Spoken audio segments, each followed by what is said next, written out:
जय हिंद दोस्तों, आप सभी का स्वागत है। तो आज हम लोग इस वीडियो में बिहार एसएससी में पूछे गए प्रश्नों का एनालिसिस करेंगे और आप इसका पीडीएफ डाउनलोड करना चाहते हैं तो टेलीग्राम चैनल से जाकर ज्वाइन हो जाइएगा, जिसका लिंक आपको वीडियो के डिस्क्रिप्शन में मिलेगा, या आप टेलीग्राम चैनल पर जाकर सर्च कर सकते हैं स्टडी लिंक पीडीएफ, वहाँ से भी जाकर आप डाउनलोड कर सकते हैं।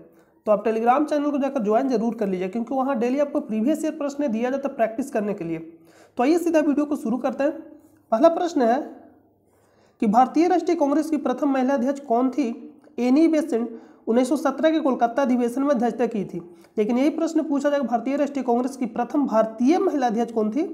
सरोजिनी नायडू 1925 के कानपुर अधिवेशन में अध्यक्षता की थी। नेक्स्ट प्रश्न पर चलते हैं। नेक्स्ट है कि सर्वेंट ऑफ इंडिया सोसाइटी की स्थापना किसने की थी? किसने की थी? तो गोपाल कृष्ण गोखले के द्वारा किया गया था 1905 में। ऑप्शन नंबर ए इसका राइट आंसर हो जाएगा। नेक्स्ट है कि आजादी के बाद भारत और नेपाल के बीच प्रथम शांति और मित्रता संधि किस वर्ष काठमांडू में हस्ताक्षरित की गई थी? तो 1950 में। यानी ऑप्शन नंबर डी क्या हो जाएगा? राइट आंसर हो जाएगा। और आपको कमेंट करके बताना है कि नेपाल सार्क का सदस्य है या नहीं। नेपाल जो है, जो सार्क है उसका सदस्य है या नहीं, कमेंट करके बताइएगा। नेक्स्ट प्रश्न पे चलते हैं। नेक्स्ट है कि किस वर्ष सिक्किम भारतीय संघ का 22वां राज्य बना? 36वां संविधान संशोधन के द्वारा 1975 में सिक्किम भारत का 22वां राज्य के रूप में जोड़ा गया। यानी ऑप्शन नंबर डी इसका राइट आंसर हो जाए। लेकिन यही प्रश्न पूछा जाता है तो आप गलती कर देते हैं। 35वां संविधान संशोधन के द्वारा सिक्किम को सह राज्य के रूप में अनुच्छेद 2 के ए में रखा गया था। तो सह राज्य के रूप में सिक्किम को कब जोड़ा गया था? 1974 में। लेकिन यहाँ प्रश्न पूछा कि सिक्किम भारतीय संघ का 22वां राज्य के रूप में, तो 36वां संविधान संशोधन 1975 के द्वारा सिक्किम को 22वां राज्य के रूप में जोड़ा गया। तो ऑप्शन नंबर डी क्या हो जाएगा? Right answer. नेक्स्ट है कि निम्नलिखित में से कौन विटामिन ए का सर्वोत्तम स्रोत है? तो गाजर हो जाएगा option number A. Vitamin A की कमी से कौन सा रोग होता है? रतौंधी रोग होता है। और इसका रासायनिक नाम क्या? रेकिट्स। नेक्स्ट प्रश्न चलते हैं। रेकिट्स बोल देगा, रेटेनॉल होता है। रेकिट्स तो विटामिन डी की कमी से होता है। नेक्स्ट प्रश्न चलते हैं। नेक्स्ट है कि भारत में जंगली गधे यानी घोड़े और खुर निम्नलिखित में से कहाँ पाए जाते हैं? तो कच्छ के रण में कहाँ पड़ता है? गुजरात में। और सुंदरबन कहाँ स्थित है? पश्चिम बंगाल में। जब बैरोमीटर का पारा अचानक गिर जाए तो यह किस बात का घोतक है, यानी किसका सूचक है? तो बैरोमीटर का पारा अचानक गिर जाता है तो इसका मतलब है कि कभी भी आंधी तूफान क्या होता है? अचानक आता है। तो यानी बैरोमीटर अचानक गिरा यानी आंधी तूफान। तो ऑप्शन नंबर सी आंधी तूफान। और एक प्रश्न पूछा जाएगा, तीन यहाँ से मतलब प्रश्न बन सकता है। बैरोमीटर अचानक गिरेगा यानी आंधी तूफान, बैरोमीटर धीरे धीरे गिरेगा यानी वर्षा होगा, और बैरोमीटर धीरे धीरे ऊपर चढ़ेगा। तो हम लोग जब भी जाते हैं छत पे कब जाते हैं? जब मौसम साफ रहता है। ऐसा तो नहीं कि बारिश होता है तो छत पे जाते हैं। तो मौसम साफ रहता है तो छत पे जाते हैं यानी ऊपर। तो जब धीरे धीरे बैरोमीटर ऊपर चढ़ेगा, इसका कहने का मतलब मौसम साफ है। तो ऑप्शन नंबर सी इसका राइट आंसर हो जाएगा। नेक्स्ट प्रश्न पे चलते हैं। नेक्स्ट है कि निम्नलिखित में से कौन बायोस्फीयर रिजर्व या सुरक्षित जीव मंडल नहीं है? तो कौन सा नहीं है? मन्नार का खाड़ी है, ये कहाँ स्थित है? तमिलनाडु के नीचे। नीलगिरी ये भी है, सुंदरबन ये भी है। नीलगिरी कहाँ स्थित है? तो नीलगिरी केरल, कर्नाटक और तमिलनाडु तीनों में राज्य में स्थित है। यानी पश्चिमी घाट और पूर्वी घाट कहाँ मिलता है? नीलगिरी में मिलता है। सुंदरबन कहाँ स्थित है? पश्चिम बंगाल में स्थित है। और इसका नाम क्यों पड़ा सुंदरबन? क्योंकि वहाँ सुंदर एक जाति पाया जाता है, इसी के नाम पे क्या पड़ा? सुंदरबन। और ये गंगा और ब्रह्मपुत्र नदी पर है। कौन सा? सुंदरबन डेल्टा। तो ये भी प्रश्न पूछा जाता है, सुंदरबन डेल्टा किन नदियों के मतलब जो संगम वहाँ पे है? तो गंगा हो जाएगा और ब्रह्मपुत्र। और ये कहाँ स्थित है? पश्चिम बंगाल में भी और बांग्लादेश में भी। तो ऑप्शन यहाँ पे जो तीनों दिया गया, मन्नार की खाड़ी, नीलगिरी, सुंदरबन, ये तीनों बायोस्फीयर रिजर्व है। लेकिन काजीरंगा नहीं स्थित है, नहीं है। स्थित तो है कहाँ? असम में। काजीरंगा कहाँ स्थित है? असम में। और ये किस लिए फेमस है? एक सिंह गैंडा, एक सिंह वाला गैंडा के लिए फेमस है काजीरंगा। कहाँ स्थित है? असम में। नेक्स्ट प्रश्न पे चलते हैं। नेक्स्ट है निम्नलिखित में से कौन पोलियो का कारण है? पोलियो किससे होता है? तो ये बैक्टीरिया से होता है। तो option number D, option number D, sorry bacteria बोल दिया क्या? नहीं, पोलियो है जब वायरस होता है। तो ऑप्शन नंबर क्या हो जाएगा? ये वायरस यानी विषाणु से होता है। तो ऑप्शन नंबर ए इसका राइट आंसर हो जाएगा। नेक्स्ट प्रश्न पे चलते हैं। ज्वालामुखी, ये ज्वालामुखी रिंग ऑफ फायर या घेरा, फायर मतलब घेरा, किस महासागर से संबंधित है? तो रिंग ऑफ फायर कहाँ स्थित है? प्रशांत महासागर में स्थित है। Option number A. ये बहुत ही ज्यादा प्रश्न पूछा जाता है। किसी भी आप एग्जाम को तैयारी करते हैं तो आप क्या करिए, प्रीवियस ईयर प्रश्नों को बनाइए, यानी 100% प्रीवियस ईयर प्रश्नों का बनाइए जो बिल्कुल 100% है, ये नहीं कि फेक। जो प्रीवियस ईयर प्रश्न है उसके आधार पर प्रश्न को तैयार करिए, आपका एग्जाम 100% क्लियर होगा। 20% वाला प्रश्न को छोड़ना रहता है, 80% पे फोकस करिए। कुछ ऐसा प्रश्न नहीं होता कि कुछ भी कर लीजिए वो बनेगा नहीं, तो उस पर फोकस आपको नहीं करना। नेक्स्ट प्रश्न चलते हैं। नेक्स्ट है कि एलिसा जांच किस रंग की पहचान करती है? सॉरी रंग बोल दिए, किस रोग की पहचान करती है? तो एड्स। और एड्स किसके कारण से होता है? HIV। तो कभी कभी HIV भी ऑप्शन में दे देता है। तो एड्स रोग, एलिसा टेस्ट एड्स रोग के लिए ऑप्शन नंबर डी। नेक्स्ट प्रश्न पे चलते हैं। नेक्स्ट है कि अंगोरा ऊन किस पशु से प्राप्त किया जाता है? तो किससे प्राप्त किया जाता है? खरगोश से। और ये प्रश्न हम लगते हैं 2-3 बार दिए टेलीग्राम चैनल पे, क्योंकि ग्रुप डी करें, बिहार दरोगा में भी पूछा गया ये प्रश्न। तो ऑप्शन नंबर ए इसका राइट आंसर हो जाएगा। नेक्स्ट है कि सबसे अधिक प्याज उत्पादन करने वाला राज्य है? तो कौन सा राज्य? Maharashtra. Option number C. Next प्रश्न है निम्नलिखित में से कौन सा ब्लड ग्रुप सर्वव्यापक ग्राह्यता रखता है, यानी सर्वव्यापक ग्राही है, यानी लेता है, मतलब कोई भी ब्लड ग्रुप ले सकता है। और देता कौन है? जिसको बोलते सर्वदाता और सर्वग्राही। सर्वदाता मतलब जो देता है सभी को दे सकता है, वो हो जाएगा ओ सर्वदाता। लेकिन पूछा सर्वग्राही यानी सभी से ले सकता है, हो जाएगा ए बी, यानी ऑप्शन नंबर सी।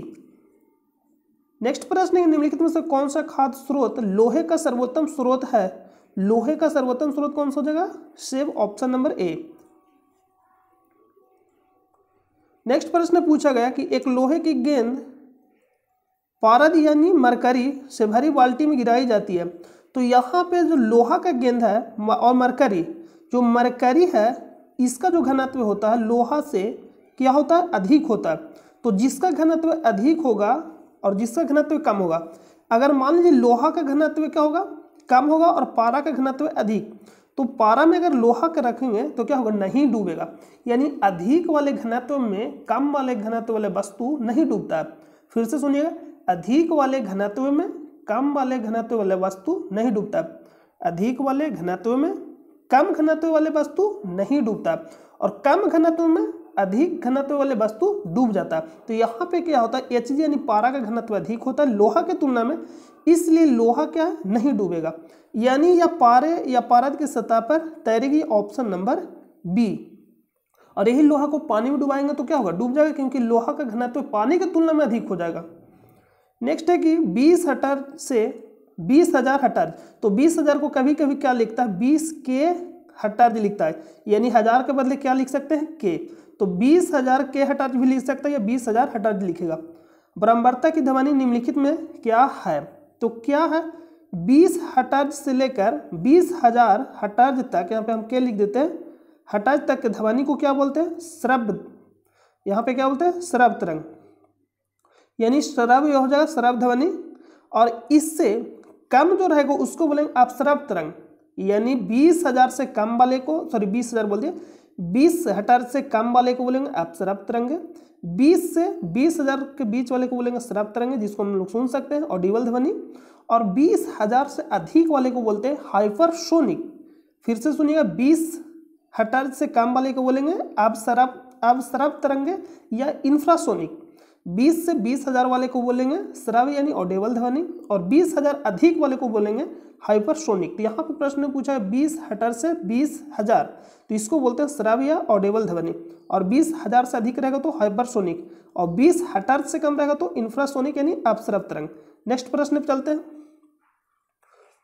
नेक्स्ट प्रश्न है कि 3 तत्व जिनका उपयोग रासायनिक उर्वरकों में सर्वाधिक होता है वो कौन सा? तो ये तो आप आसानी से कर सकते हैं, नाइट्रोजन, पोटेशियम और फास्फोरस। फास्फेट जैसे हम डालते हैं, पोटाश डालते हैं, nitrogen. Option number B. Next प्रश्न है कि दही का खट्टापन निम्नलिखित के कारण होता है? लैक्टिक एसिड के कारण होता है, साइट्रिक किस में पाया जाता है? नींबू में पाया जाता है, टाइटेरिक इमली में पाया जाता है, एसिटिक कहाँ पाया जाता है? कमेंट करके बताइएगा।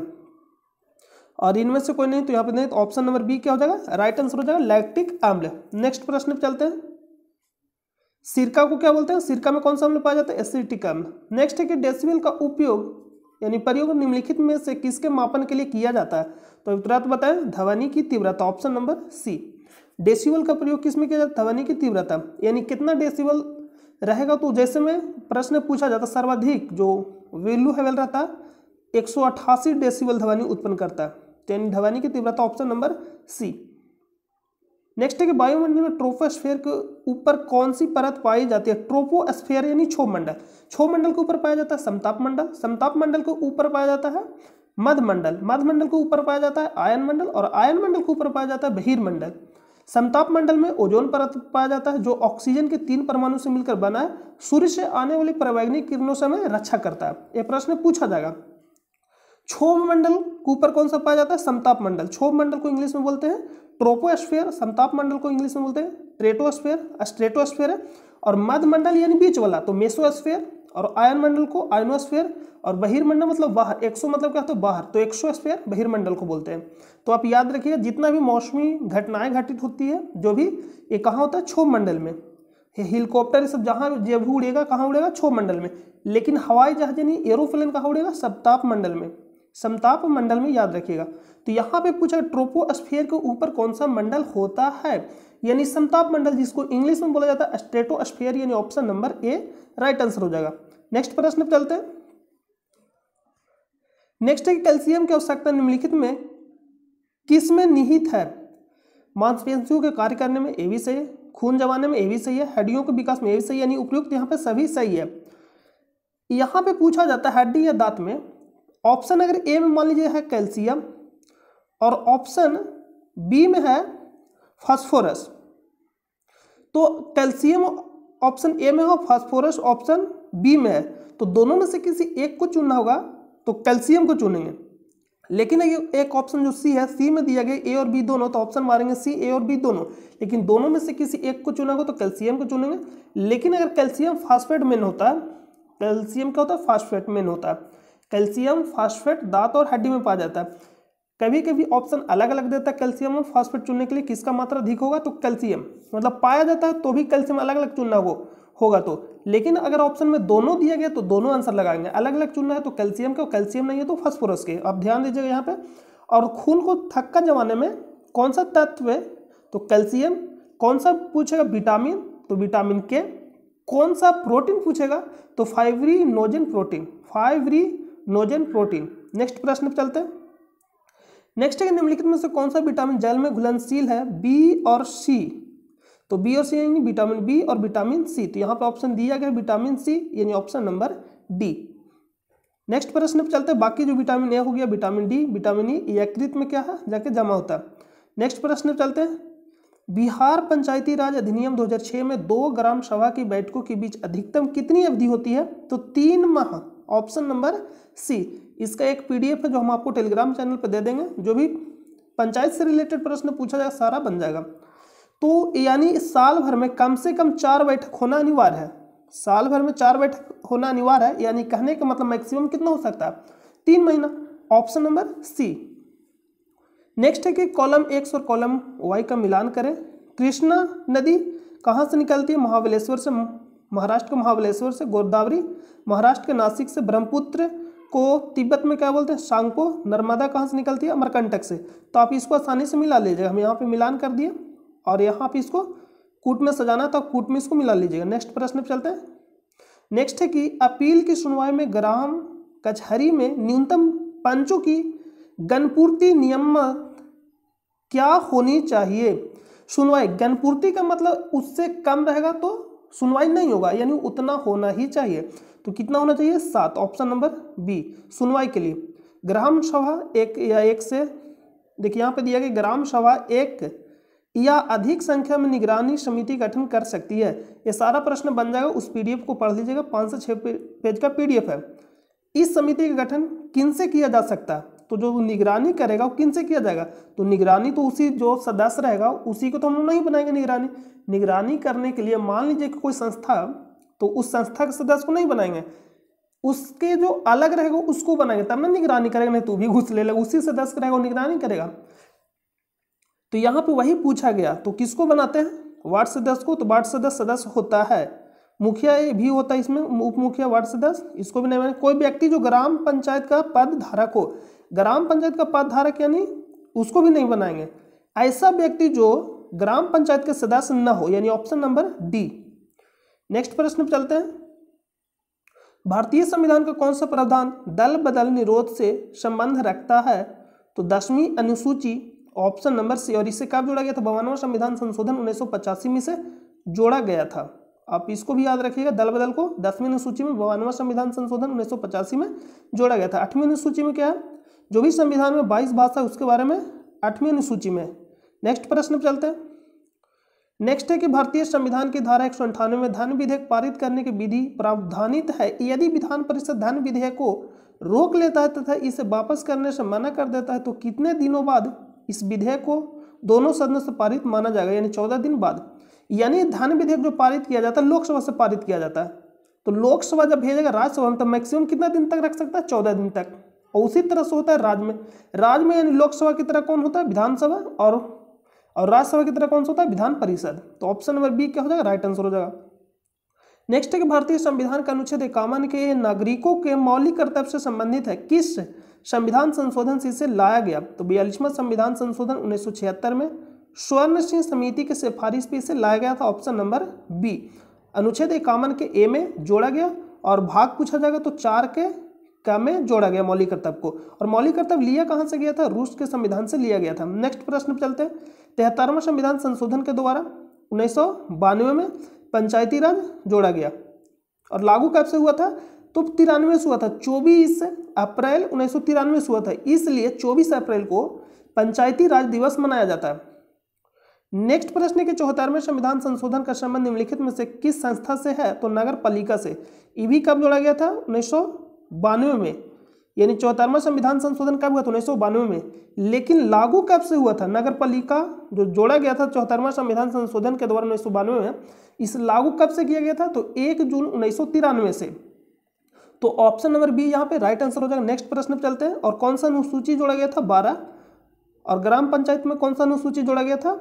11। किस संविधान संशोधन के द्वारा? 73वां संविधान संशोधन के द्वारा। 24 अप्रैल 1993 से लागू हुआ था, लेकिन 73वां संविधान संशोधन कब हुआ था? ये प्रश्न पूछा जाएगा तो 1992 में। और 74वां भी कब हुआ था? 1992 में। और 73वां संविधान संशोधन जो हुआ था 1992 में, जोड़ा कब गया था? तो 24 अप्रैल 1993 को। इसलिए 24 अप्रैल को पंचायत दिवस मनाते हैं। ये प्रश्न पूछा जाता है। तो यहाँ पे 73वां से पूछेगा तो क्या जोड़ा गया था? ग्राम पंचायत। 74वां में नगर पालिका। ग्राम पंचायत से 11वां अनुसूची और नगर पालिका से 12वां अनुसूची। जो पंचायती राज है कितने विषय पे बना सकता है? 23 विषय पे कानून अपना बना सकता है और ये 18 विषय पे नगर पालिका। तो आप इस तरह से याद रखिएगा। 23 बोल दिए क्या? 29 विषय पे बनाता है, यहाँ पे लिखे हुए है। 9 2 जोड़िएगा तो 11 आ जाएगा। तो इस तरह से आप याद रख सकते हैं। नेक्स्ट प्रश्न पे चलते हैं। नेक्स्ट प्रश्न यहाँ से हम लोग नेक्स्ट वीडियो में करेंगे क्योंकि वीडियो ज़्यादा लॉन्ग हो जाएगा। तो मिलते हैं नेक्स्ट वीडियो में, तब तक के लिए अपना ख्याल रखिए। जय हिंद, जय भारत।